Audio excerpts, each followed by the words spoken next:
Hey, so I'm just going to go through the Leaving Cert Religion paper, and we'll look at Unit 1, Section A. Now, search meaning values. First two questions are about the sophists. You were asked about an idea, and then you were asked about the development of it. I think quite straightforward, and a question that most people will do. The second part of the question about understanding of God in one of the religions and how it can influence someone's belief and purpose in life. Again, takes a little bit of thinking about, but should be something that people will definitely be able to do. I think overall the paper is actually quite good. Question 2, again, actually quite straightforward. Images of God may be something that might trip people up, but probably something that's actually quite straightforward and nice. If we go on to Unit 2, the Christianity section, Unit 2, very, very nice questions. Very straightforward, understandable. Again, if you had studied the syllabus, these are questions that you should have been able to do quite well. Moving on to world religion. World religion was probably the trickier one of the two. The first question, trace an example of how interfaith dialogue developed between members of the community.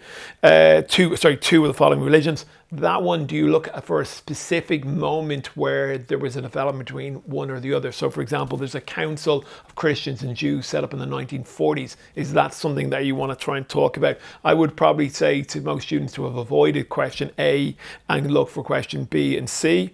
B is a very straightforward question about religious ceremonies. That's festival stroke ceremonies and founding stories, how they relate to founding stories. So you could have been talking about something like Easter, communion, or you can be talking about something like circumcision if you wanted to. The last question, very, very straightforward. Let's move on to moral decision making. Very nice question. The first one is talking about charters and how they balance individual rights and the common good. The second one about guiding moral principles. Again, a very nice one. And then the final one is about moral failure and how Christian moral failure connects to another religion.